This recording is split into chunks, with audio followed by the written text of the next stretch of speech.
Thank you all for being here. Thank you, Diego Bernal, Senator Menendez, everyone who has come out on this Saturday, this incredibly important day, more than 5 months, or just a little bit more than 5 months, until the most important election of our lifetimes, the 8th of November, 2022. Pretty impressive that you are here right now. And very grateful to be back at Paper Tiger.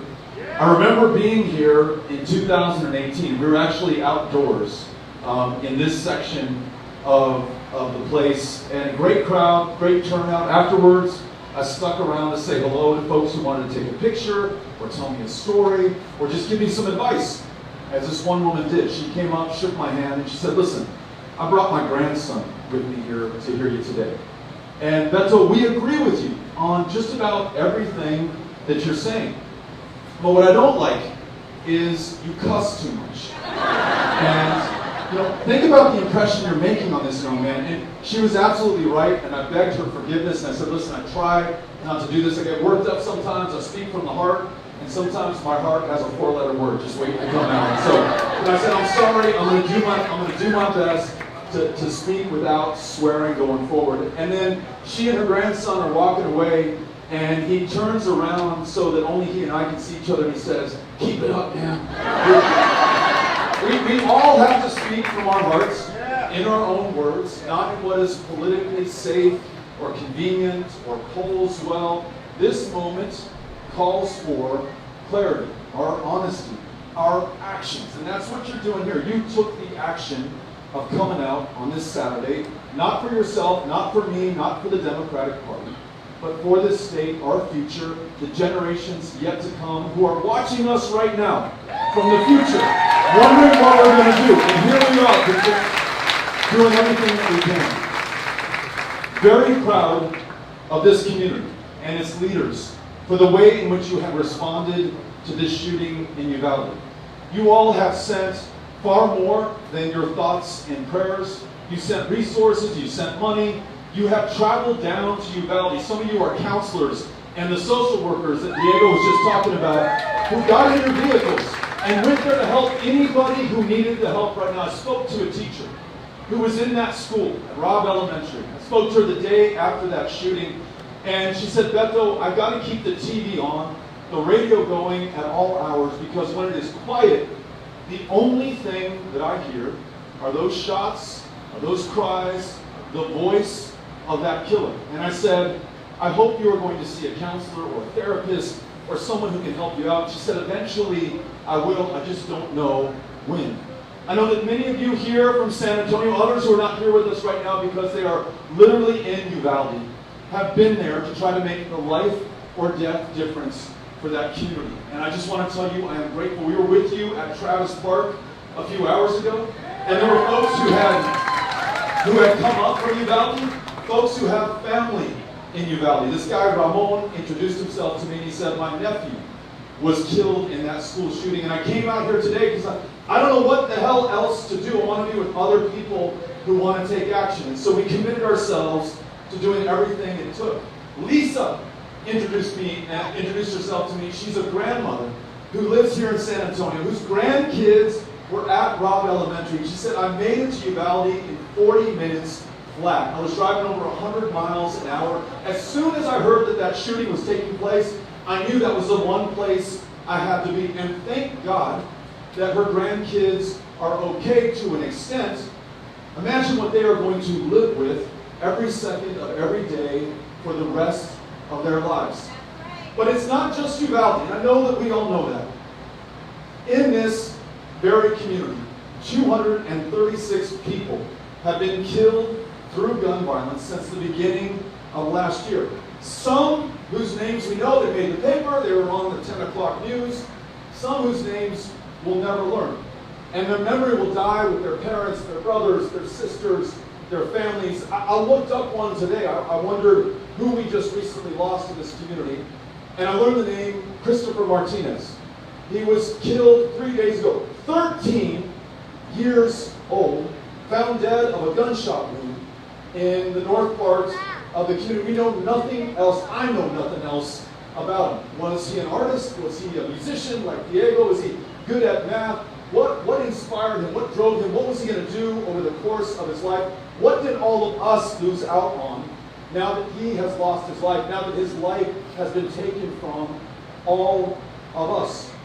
I met a teacher who was there, Bonnie, and she said, I'm a teacher, I've got a 15-year-old kid, and my daughter just asked me, Mom, when the gunman comes into your classroom, are you going to die for your kids, or are you going to try to stay alive for me? And Bonnie, through tears, was telling me, what the fuck are we doing? Where I have to answer a question like that for my kid. When I go back into the classroom next semester, I have to wonder whether I'm going to come out alive. I talked to a dad who said, hey, Beto, my daughter just graduated. I was just at her graduation last night. And it made me think of the fact that I was just at my kid's completion ceremony from elementary school. The day after I was at my other kid's completion ceremony from middle school. And I was corrected by principals at both places not to call that a graduation. So I just want to note for the record, you complete it, you graduate, it's only one graduation. So I knew the way that this guy felt. Super proud. Feeling so lucky. And this guy said, I also feel guilty. He said, I feel guilty because all I could think about as my daughter is crossing the stage is we got her through. She wasn't killed in her classroom. I'll tell you what, that thought was not far from my mind or my heart when I was watching my little son and my little daughter cross that graduation stage. It's like we won some lottery that in this country, in this state where 4,000 people were killed by gun violence last year, where gun violence is the leading cause of death for kids and teenagers in this state. Think about that for a moment. 9th largest economy on the face of the planet. $2 trillion gross domestic product. The biennial budget that these two gentlemen work on is $250 billion a year. It is not for lack of resources or power or wealth, but political will and a real backbone from those of us who have the choice right now, while we can still do what we can with what we have, where we are. That's what costing these kids their lives and our opportunities and defining us forever going forward unless and until we make a change. And that's what has brought you, I hope, here today. We're not here simply to cheer or to get behind the people on our side of the aisle. We're here to make a change and a difference and to protect our kids so we never have to worry about this happening again. Now, I'm going to call your attention to some people who are here with us. How many do we have, Ms. Connell? About 10. They're spread out. I need everyone with the yellow vest, I see distributed around the audience, to come up, if you can, where Lisa is, as close to the stage. Here's the deal, and I'm going to remind you of this repeatedly over the course of this conversation, during which I'm going to turn the microphone back over to you to listen to your questions, your ideas, and your solutions. But, to cut to the chase, if we're going to overcome this, we've got to win this next election. And if we're going to win this next election, as Diego said, we are counting on you. It will not be the candidate. There is no savior in this race. It will not be our political party.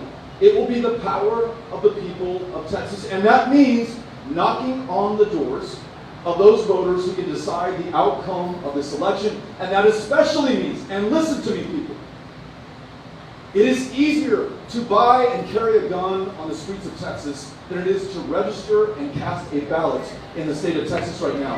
There are 7 million of our fellow Texans who were eligible to vote in the year 2020 of our Lord and yet did not cast that ballot. Their voice was not heard. 7 million.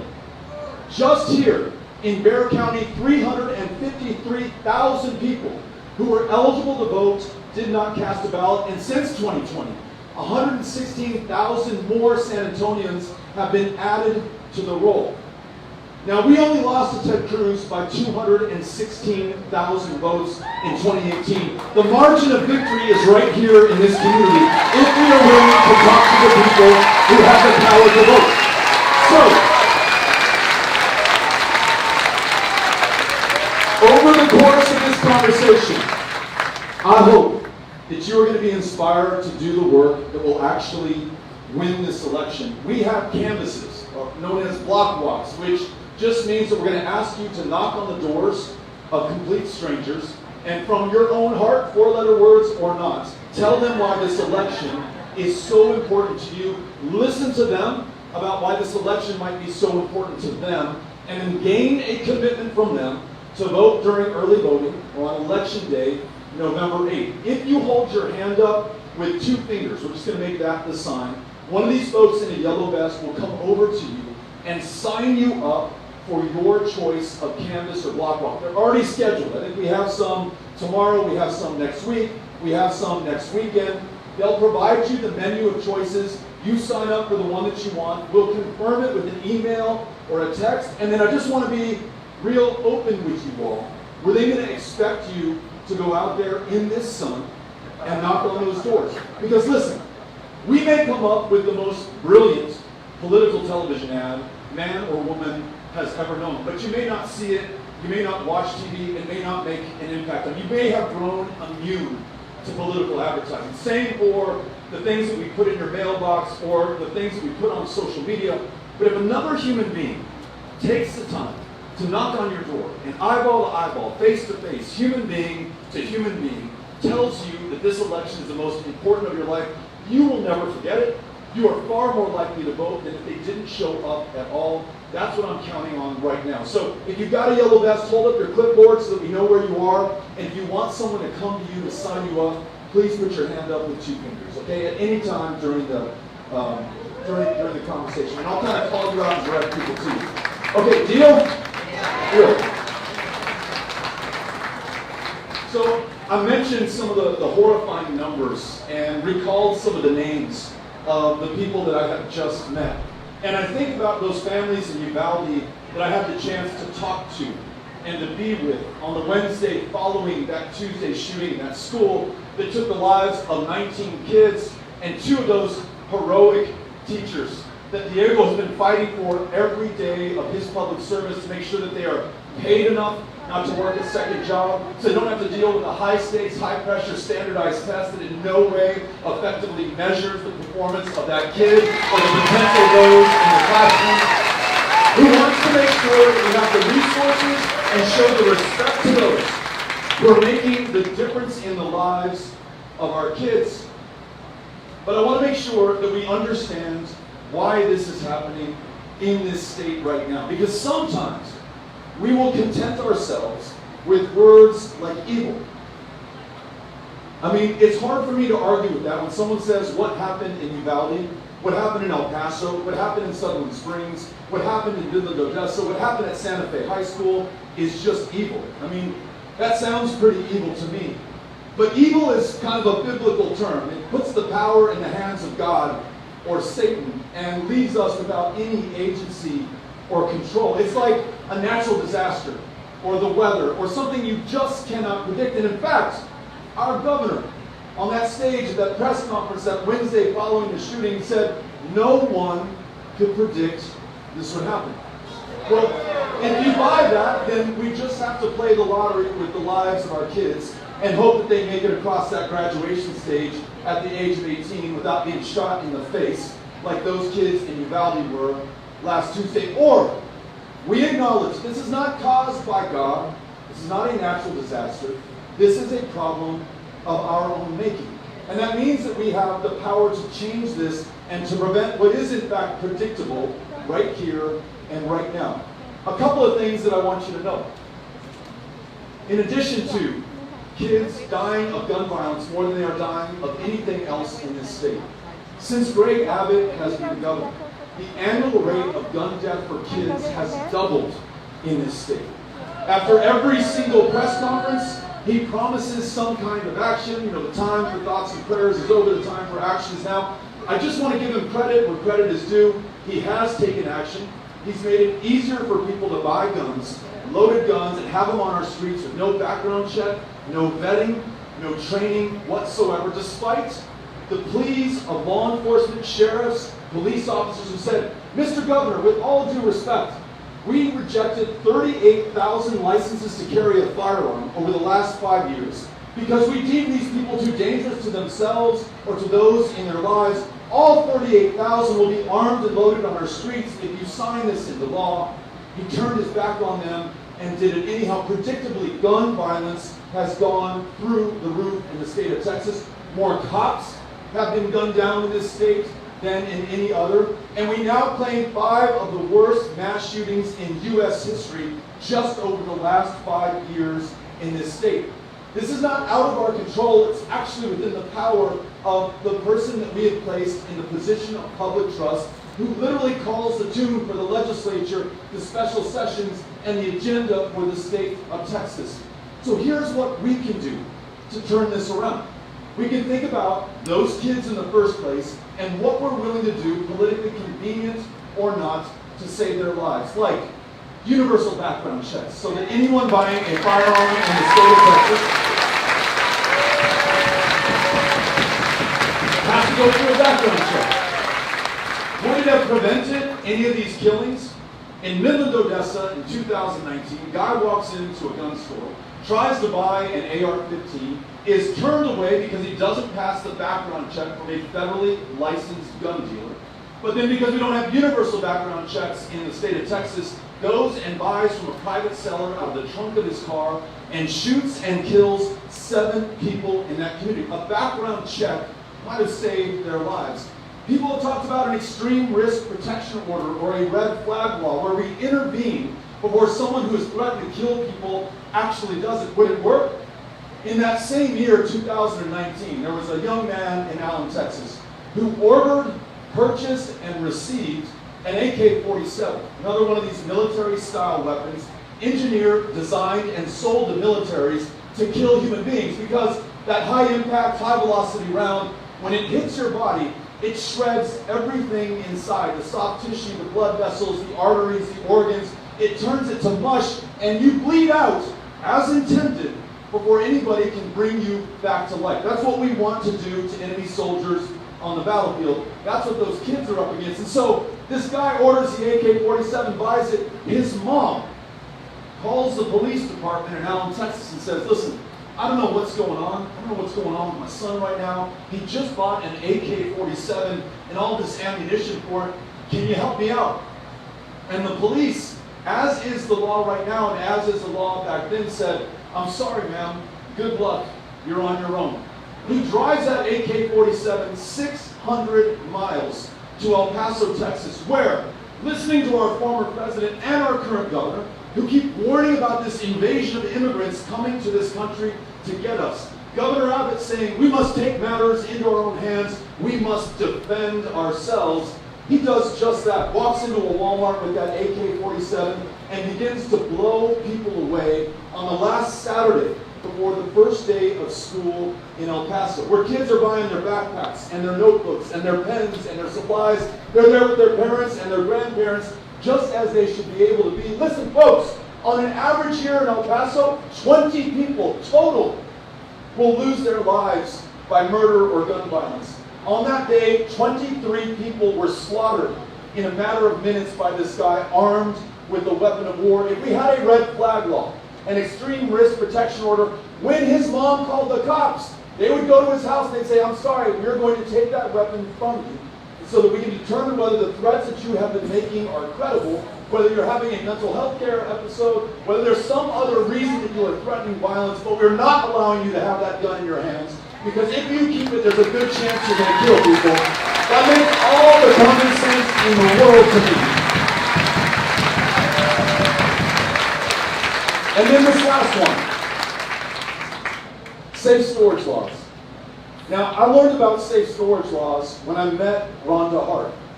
I met Rhonda Hart because I called her in 2018 after learning that her daughter had been shot and killed in her classroom at Santa Fe High School by a fellow student who took his parents' firearms into that school and murdered his classmates.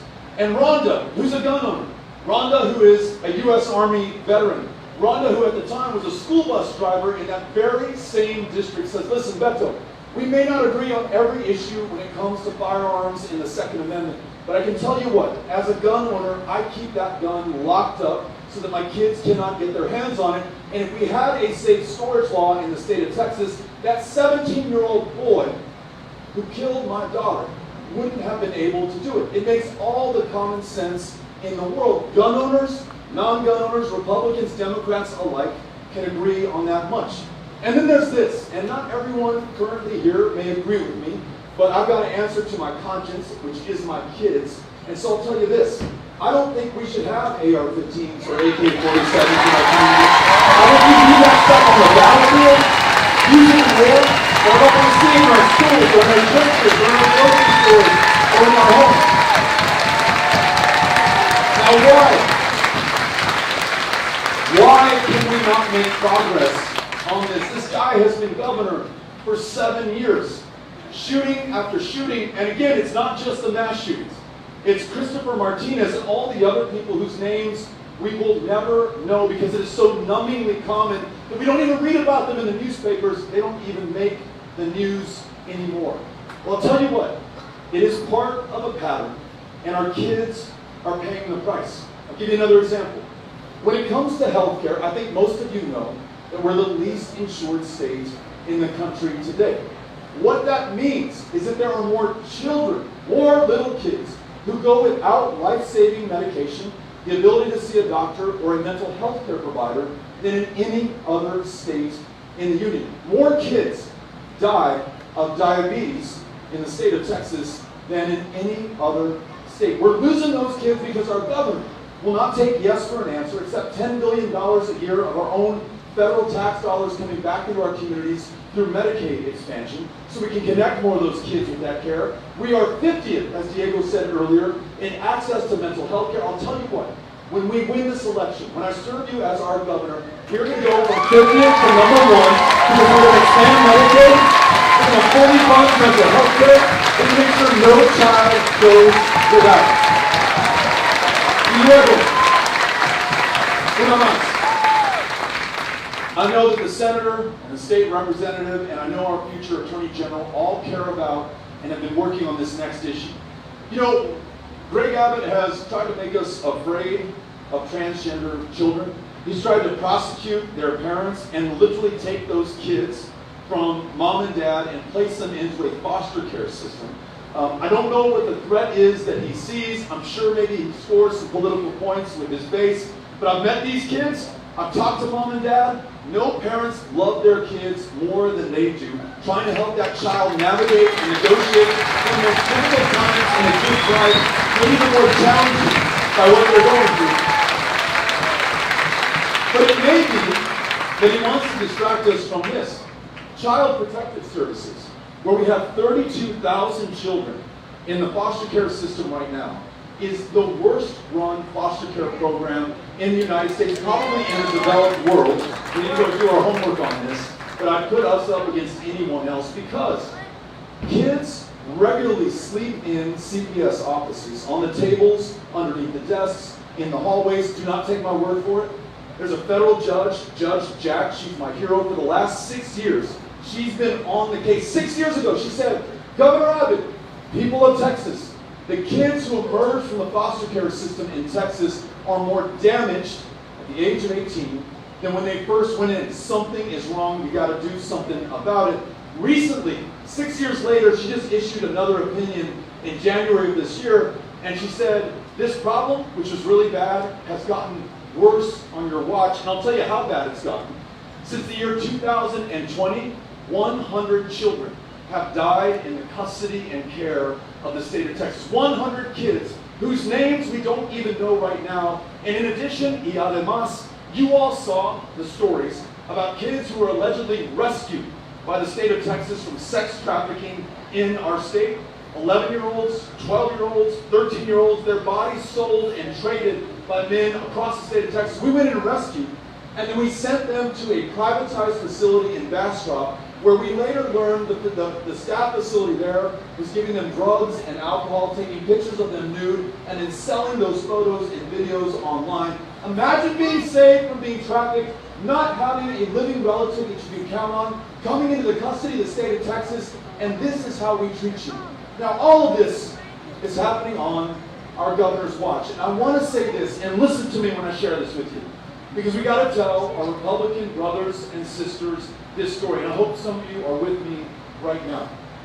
Is Greg Abbott evil? Does he wake up in the morning wanting kids to be shot in the face or killed in CPS care or to die of diabetes? Of course he does not.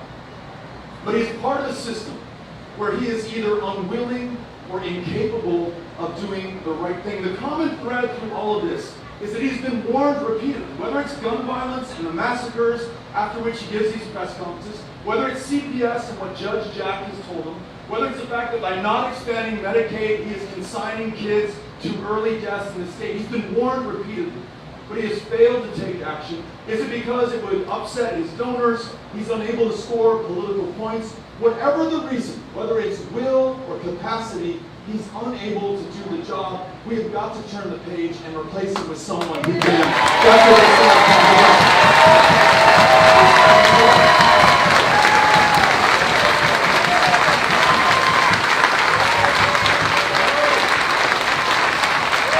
Is my friend Janessa here? Janessa? I mentioned Janessa. She said she was going to come out today. She's probably in the back grabbing a beer. We saw her at Travis Park. She said, I grew up in San Antonio, moved to California, and I just moved back because I want to help my state. I want to participate in this election. I said, Janessa, are you registered to vote in Texas yet? She said, no, but I'm going to that table in the back of Travis Park and to get signed up right now. So think about Janessa being added to the 116,000 new voters who are coming onto the rolls in Bexar County right now. The fact that she chose to move back to Texas when some people could be forgiven for moving from Texas, given the fact that if you're a woman and you want to make your own decision about your own body, abortion has been outlawed from conception with no exception for rape or incest. When we win this, every woman makes her own decisions about her own body, her own future, and her own health care. And Janessa Greenwood can help us get that done.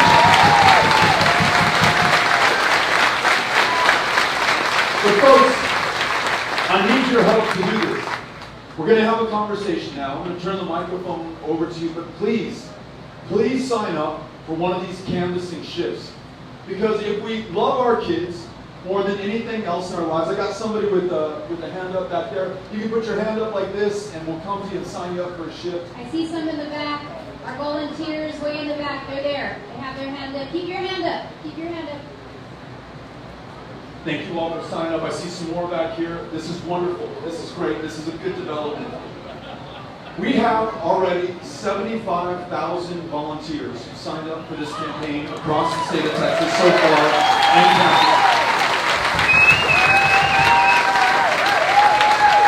We're going to reach the voters who never miss an election. We're going to reach the voters who vote in 3 out of 10 elections and maybe never get to a midterm. And we're going to reach those more than 400,000 here in this community who, for whatever reason, targets of voter suppression, no one ever knocked on their door before, they're intimidated by these new election laws, they have not been part of the conversation yet. You are going to be the ones who bring them in right now. And remember this, action is the antidote to despair. We're all tempted right now to be sad about what has happened, and that's natural, and allow yourself to do that. But to succumb fully to despair, to say, you know what? No matter what we do, this doesn't seem to change, so why should I invest myself and care and allow my heart to be broken again? You have to actively fight against that. And I promise you, when you're out there in this heat, knocking on doors, talking to voters, you are going to feel so good at the end of the day because you will know that you're a part of the solution. You will know that you are key to winning this election, and we will all have cause to celebrate a hard-fought, well-earned victory on the night of November 8th. Counting on you guys, with you, we're here for each other right now. Thank you for coming out. You got that, Cynthia? So Cynthia Connell, who's right back up here on the stage, she has the other microphone. She also has some Clorox wipes. So after every person's asked a question or made their comment, she'll wipe down the microphone and take it on to the next person. If you want to ask a question or make a statement, just raise your hand. Cynthia will bring this to you. Okay, and while I'm coming to you, I see hands in the back of the room for our volunteers. There's a gentleman by the turquoise building in the back who has his hand up and he wants to sign up for a canvas. Yeah, and to distinguish between people wanting to ask questions, just raise your hand. If you want to sign up for a canvas shift, put 2 fingers up. All right, here's our first. Hey, good to see you again. My name is Victoria Reese. I just recently created a group that's called the Antidote of Texas, just for people that are in Texas. But you did mention that you're planning to expand Medicaid to pay for mental health care. I, for one, do not qualify for Medicaid, nor most of my family, because I am considered middle class, although I don't really make that much money. I recently fostered a 14-year-old girl for about a month, but it took me more than that month to even get mental health care for her. The most that they could do was to send her to a behavioral health facility and give her medication that made her worse.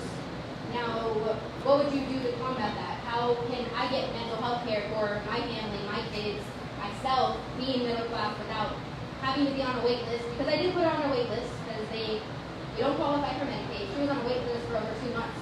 By that time, she was out of my care, and I couldn't do anything else. What are you looking for? Because I also need help, but apparently I make too much money for it. Thank you for the question. Thank you for being here. I know that we saw each other at Travis Park, and you committed to coming out to ask questions, so thank you. The question is, how are we going to make sure that people get the care and the help that they need, including mental health care help, in a state that currently ranks 50th, where the largest provider of mental health care services is the county jail system in the state of Texas? How many meetings, Cynthia, have we been at like this one, where someone takes the mic and tells us, my brother, my sister, my dad, get arrested on purpose for their schizophrenia or bipolar disorder or clinical depression, be taken to jail because it's the one place they can count on to get some little bit of care. Now, you mentioned that you earn too much to qualify for Medicaid today. If we expand Medicaid going forward, more people qualify. You may or may not in that scenario. So this is what the senator, the representative, the future attorney general, and I all have to work on. It is not enough to expand Medicaid. That's a good first start. That brings $10 billion more into our communities. But then we've got to fund out of the general budget more mental health care. So that means we're going to have to make choices about what we fund. I mean, we can spend $5 billion building more border walls, involuntarily activating 10,000 members of the Guard to sit in their Humvees on the border and try to count people coming in. Or we can put it where it's going to do the most good, into our schools, into a mental health care program, into the things that we really need to make us stronger and safer. And so, as much as Medicaid expansion is going to do, please know that I'm with you. That is wholly insufficient to the challenge at hand. I will not be satisfied until we move from 50th to first place in mental health care access. Thank you for asking. Appreciate it. All right, everyone to your left, outside in the patio. Hi, I work in Austin, Texas at Safe Alliance with I'm a rapid rehousing advocate. And I want to know how you plan to address the affordable housing crisis. Thanks for the work that you do. For those who own a home, you recently got your appraisals. And hopefully you were sitting down when you opened those up. You're seeing in some communities those appraised values of our homes go up 50% or even more. If you are a renter, you may not get the appraisal notice, but the owner of that property did, and they're going to pass on the cost to you in your rent. I know you know this, but it's a point that bears repeating. That means higher property taxes. That means more people getting pushed out of their homes and out of their neighbors, and unwittingly maybe aiding the gentrification of some parts of our most important communities, right? Families that have lived for generations in the same neighborhood now being pushed out. They just cannot afford to stay there. At the same time, we have tens of thousands of people experiencing homelessness in these same communities, and there are thousands of veterans among them, ladies, men, and women who put their lives on the line for this country, who literally don't have a roof over their head tonight. So, what are we going to do about it? First things first, as governor, I'm going to partner with local communities. Very often, they want to take the initiative because they know the challenge better than anyone else, but they are prevented by state law and our current governor from implementing creative solutions that allow us to build more housing, to use creative zoning, to make sure that we have the capacity to meet the demand that we have in Texas right now. This issue of mental health that came up earlier, I mentioned that we've got to pay for it as well. Check this out. In Tarrant County, where Fort Worth is, I think the average appraised value increase went up 50%. For Walmart, one of the largest corporations, one of the wealthiest companies on the planet, their average appraised value of their stores in that county went down 6%. Everybody else went up 50%. they went down 6%. In Port Arthur, Texas, Motiva, the largest refinery in North America, just got a $30 million check cut to them by their independent school district because they could hire the attorneys and the lobbyists to contest their valuation and force them to pay that back. Now all the homeowners have to make up the difference. So what do we do about this? What if we had sales price disclosure so that corporations have to disclose the true value of the properties that they own, pay their fair share of property taxes, drive that into investing in more housing in our communities, and services for those who are experiencing homelessness, and go and choose that. And get these folks off the streets and support you and others who are on the front lines of this challenge. So I look forward to working with you on this and introducing some fairness into our property tax system at the same time. Thank you very much. Okay, we're still outside, and this to your left a little bit. Got you. Hi. First of all, Beto, I'd like to really thank you for organizing that NRA protest last Friday. That was huge. Thank you. Second of all, I'd like to know how we break the myth of systemic racism. I am part black and I am part white, so no disrespect to anyone who is white here. But we need to understand that there is no hierarchical system that's been put into place. We need to show that Hispanics, you are to Donald Trump and his followers what he said you were, thieves and rapists. We need to know that my husband comes from a shithole country and that I am just as good as the others on the other side. That is not okay. If we fail together, how do we break this systemic racism so that you know we are all brothers and sisters in the same fight and that Hispanics make up the largest majority of Texas? You are powerful. Well, thank you for being here. Listen, when we were in Houston last Friday, when the NRA was in Houston last Friday, holding their convention in our state just days removed from one of the worst mass shootings in U.S. history, certainly in the state of Texas. And our governor tried to have it both ways. He sent a video message where he said, listen, we don't need to change any of our laws. And he was in Uvalde holding a press conference at the same time saying, you know what, anything is on the table that needs to be on the table. That was actually organized by Black Lives Matter and by Moms Demand Action and other grassroots volunteers and organizers in the community. Really powerful response. But your question reminds us that as we talk about gun violence, disproportionately, it is black and brown kids who are on the receiving end of gun violence in this state, far more likely than white kids and white adults in this state to experience gun violence. I mentioned reproductive health care earlier.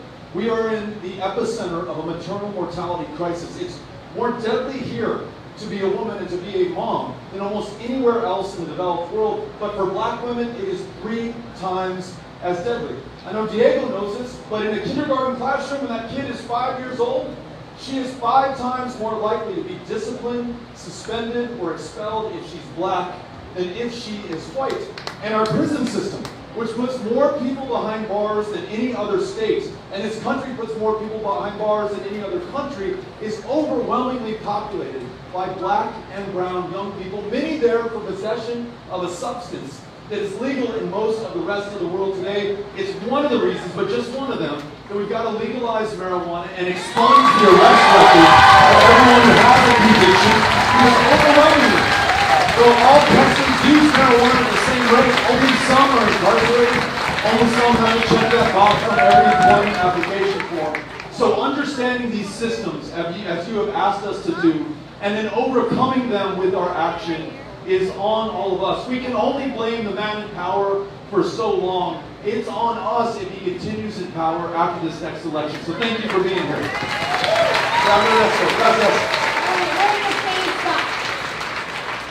Mr. O'Rourke, my name is Judge Rosie Speedling Gonzalez. Welcome. Thank you. We have some of the highest numbers of domestic violence in this county because we are a traumatized community. Can we get your commitment that the governor's office will provide the proper funding to our specialty courts to to provide trauma treatment and drug treatment to keep those people that need treatment out of our jails and get them healed and get them treated. Absolutely, yes. Absolutely. Listen, law and order, crime in our communities, that's going to be a big issue in this election, as it should be. All of us deserve and want to be safe in our communities, in our homes, and in our schools. But to the gentleman's point, under this current governor's watch, violent crime clearance rates in the state of Texas have dropped from 70% to 50%. That means more murderers have gone free on our streets. In fact, I just met two mothers. They're the moms of Aaron and Richard at Travis Park just now.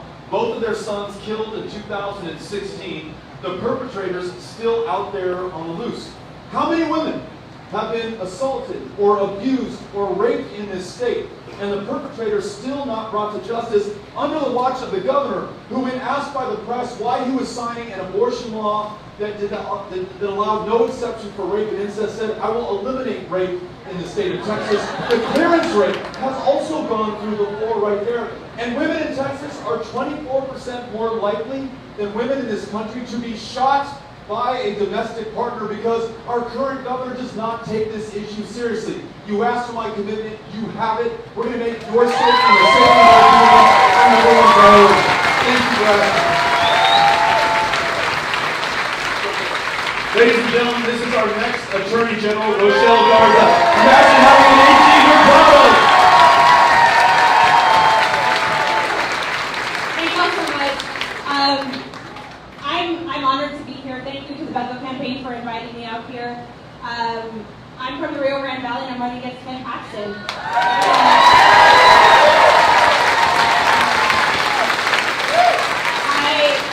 I'm a fifth generation Texan. I'm a new mom. I just had a baby girl. And I cannot imagine a state where I have to be afraid about sending her to school. So that's why I'm here today. That's why I'm running against Ken Paxton, because he's dangerous. He's not only unfit and a criminal and avoiding trial for 7 years, he is dangerous for Texas. He is litigating silencers in Texas. He's trying to keep silencers being sold in our state. Do we need that? No. Absolutely not. He suggested that we go ahead and arm teachers as a solution. No. Teachers are already overworked and underpaid. You cannot expect them to take on this additional responsibility. So thank you for having me here. Thank you for being here, because this is the first step. Is you showing up and you telling your family to vote, your friends to vote, because too much is at stake, up and down the ballot. Our representatives, our senators, school districts, everyone is important right now in this election. So thank you so much. Appreciate it. Thank you, Michelle, for being here. Imagine what it would be like to have an attorney general that you're not ashamed of. Imagine having that in your power. Michelle, thank you for being here. Cynthia, we have Senator Menendez up. Senator, thank you. So, right before Celia and I came over here today, we were playing with our 2-year-old granddaughter, Alanisa. And it doesn't require you to have a grandchild to think this way. But the thing that Celia and I were discussing is how I'm starting to see everything through her eyes. And the funny thing is that, you know, I don't know if I was too busy, too young, too immature to appreciate this with our 3 kids.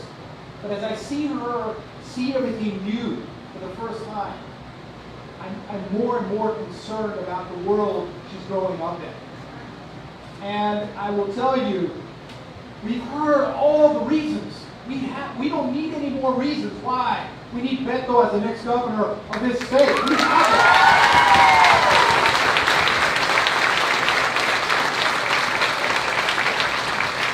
Before we showed up today, we had the reasons why we need Rochelle Garza as the next Attorney General of Texas.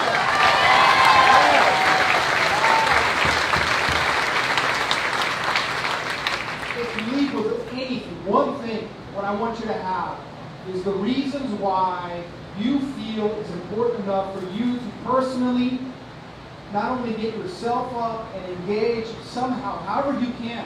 You might not be able to walk in the heat, but you can make phone calls. You can reach out to your loved ones. You can make phone calls across the state. You can do whatever it is that you can do. I hope that you don't think that it requires money. It requires ganas, the will, the desire. I'll leave you with this, folks. In 1997, Celia and I had block walk every day for hours. Celia had third-degree sunburns from being at a pole at Carlos Kuhn Elementary up in Culebra for 13 hours. And that day, Carlos Kuhn representing, I see you. So, that night, out of 8,000 people who cast their vote for city council, we won by 41 votes was the margin of difference. 41. I guarantee you, folks, that if that didn't happen that night, we wouldn't be here right now. Because it was so hard. It was so hard. But Beto is exactly right. If we go out and we do everything we can, and that night on election night, when he wins, we can all hug each other, we can all cry together, and we can all thank God that the state of Texas is going to be safer for ourselves, for our families, for our people. That's absolutely right. We can do this. We have the power. It is up to us. All right, next question. How you guys doing? My name is Pedro Garcia. I'm also from the Valley. When I was in the military, we had a system where soldiers had weapons and we had to bring them into the armory room.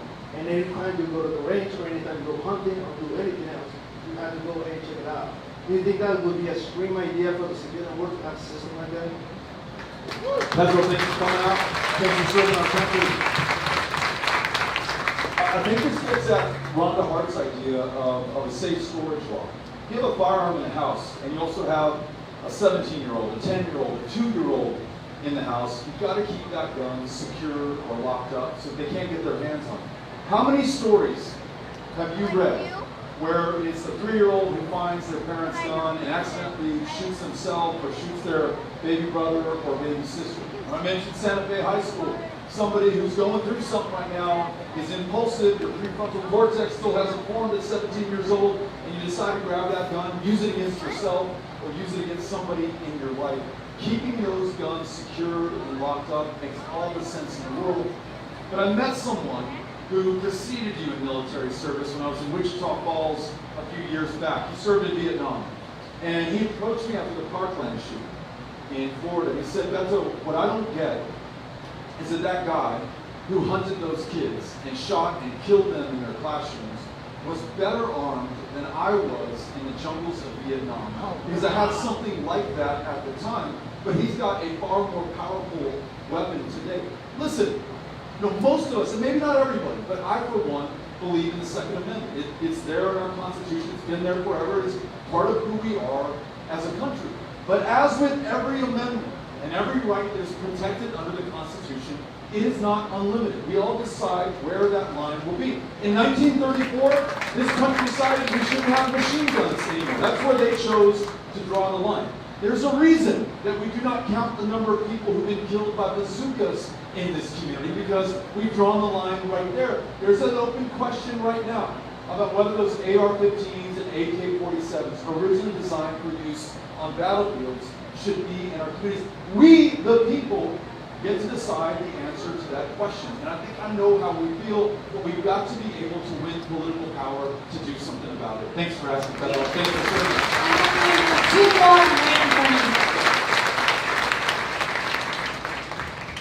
Hi, Beto. Sadia Travis. And I am Austin in Action. I'm also a grandma. And these two little James Avery girls, they're my 1 and 4-year-old granddaughters. And they're my bride. I have gotten sick and tired, like you said, it's hard. It's easy to get feeling like you're not doing anything. My state rep is, my state senator is Donna Campbell. I'm screwed. And then I've got Cornyn and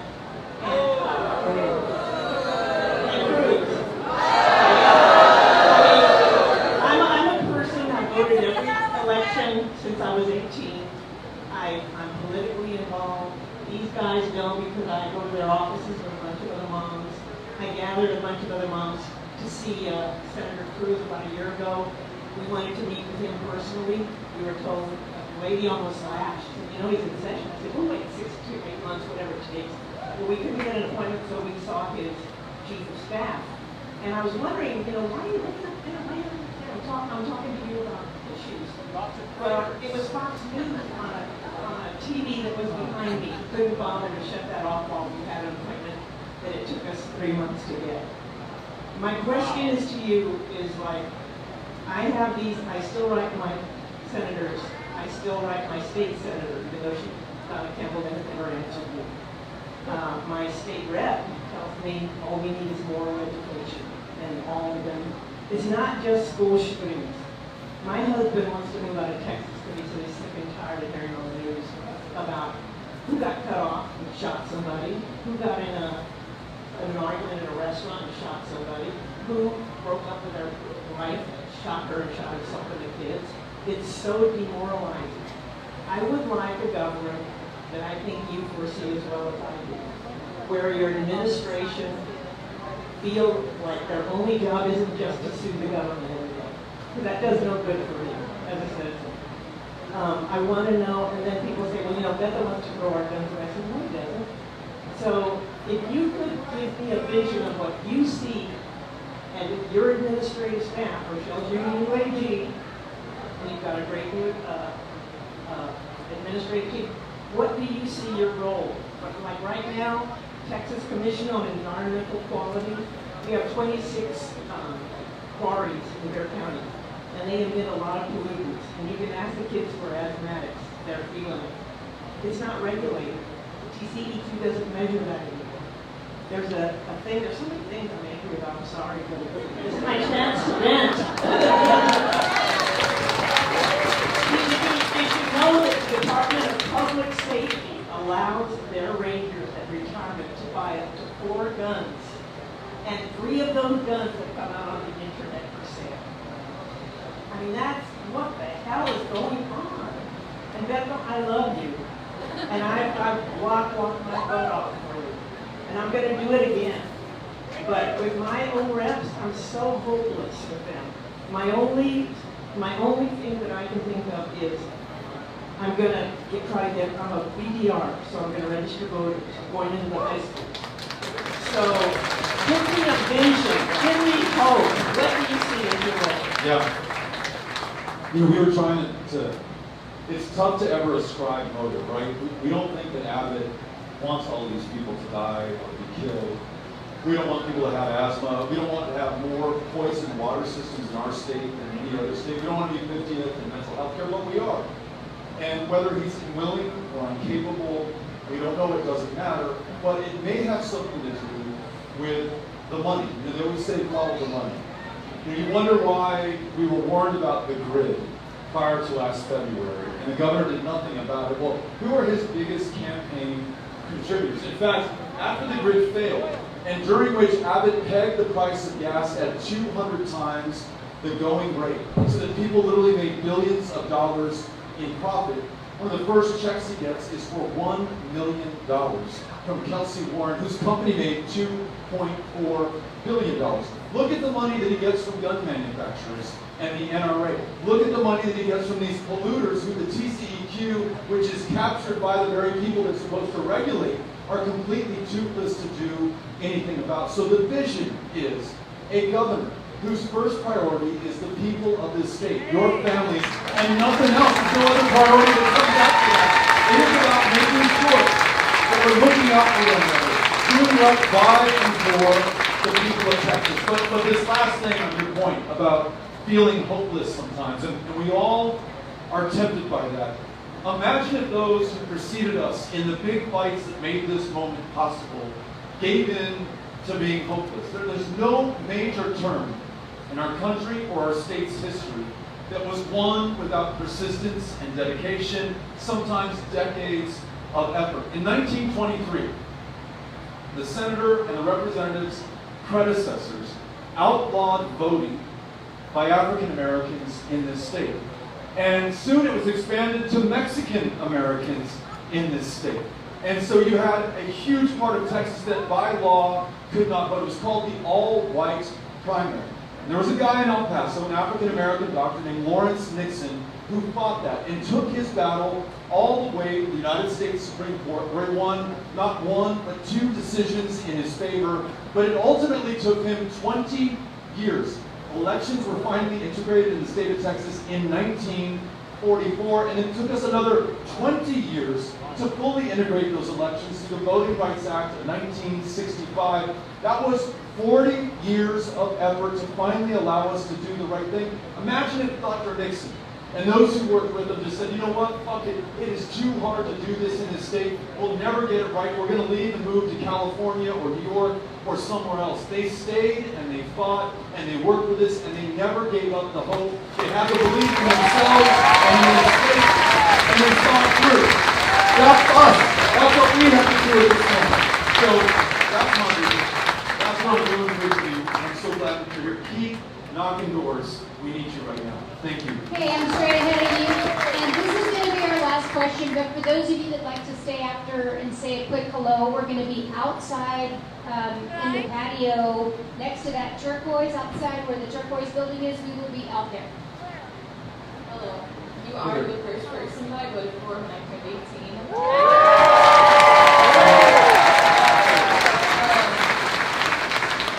It's one of the things about coming here today is because these events can be hard. The things that we talk about, you know, it's really easy to feel alone when these kinds of things happen just because of how tragic they are. But seeing the turnout is great just because it's great to see that there are still people that care.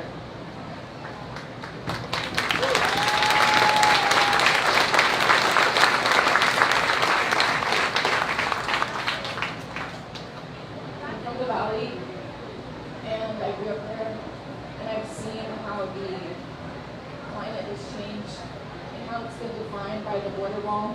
Thank you. And I'm tired of it. The way that the environment has changed, the way that the political environment has changed. I'm an architecture student, seeing the way that the architecture of the valley is defined by the border wall is.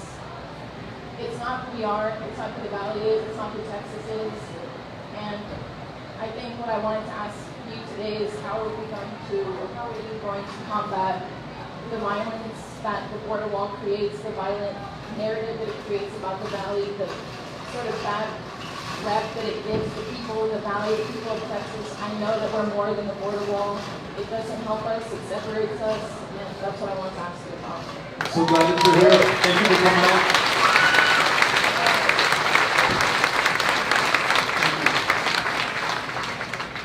As you know, I also grew up on the border, and Amy and I are raising our kids in El Paso, Texas, across from Ciudad Juarez, connected to Ciudad Juarez. It's beautiful. It's one of, not the largest binational communities on the planet. And our families live on both sides of the border, and we work and we play on both sides of the border, and we truly see ourselves as sister cities. We're inextricably connected. You can never break us apart. There's not a wall high enough, right, to be able to do that.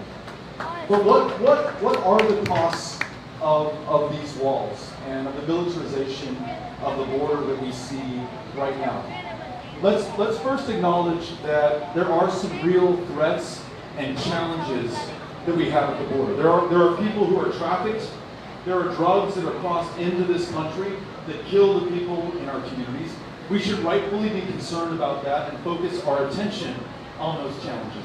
But when we have people in positions of power who say that everyone coming over here is a threat to all of us, when they describe them, as our governor and lieutenant governor have done, as an invasion, when they're described as an infestation, when they're described as animals who are coming to rape and to kill us, you get things like the shooting in El Paso, where that guy was answering the call to arms and saying, I came here, he literally said, to repel the invasion of Hispanics who are coming to take over and replace me as a white man in the state of Texas.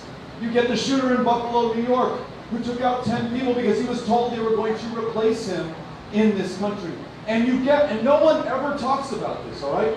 But you get thousands of people who have died because of these walls, because they're pushed into ever more dangerous stretches of the U.S.-Mexico border. We find their bodies, little kids, their parents and grandparents who've been out there dying of exposure and exhaustion and the heat and dehydration for who knows how many days or weeks. We are party to all of that. And these are folks who have just traveled 2,000 miles, the length of this continent, trying to escape the suffering and brutality in their home country, to choose us and to make us stronger and more successful and yet safer as a result by their very presence. How do we meet this challenge? Well, one, we don't give in to the rhetoric about immigrants being dangerous to us. We with pride say that we are strong, we are secure, we are safe, not despite, but because immigrants live in our communities. The fact that they chose us is one of the greatest gifts that we've ever received. And in a leadership position, you are sick of the stunts of Greg Abbott, the wall, the involuntary activation of the Guard, putting migrants on buses to Washington, D.C., stopping all of U.S.-Mexico trade for more than a week, costing our economy $4.2 billion. What you want right now are solutions. And I'm going to work with Senator Menendez. I'm going to work with Representative Bernal. I'm going to work with their Republican counterparts to make sure that we come up with a Texas plan to address our border. And that doesn't mean more militarization and more walls. It means that there is a lawful, orderly path for people to join their families, to work jobs, to go to schools, to flee oppression and brutality, and come right here to the state of Texas, where we want them and where we need them, and to stop those who might otherwise harm us or hurt us. That makes all the sense in the world. We should be able to get that done. No state is better positioned to take that lead than we are. And I'm looking forward to working with you on this when we win this together. Thank you for being here. Thank you all for coming out. Very, very grateful to you. Hope that you will sign up for a walk so we can meet those voters and win this election. Thank you, San Antonio. As I let us go,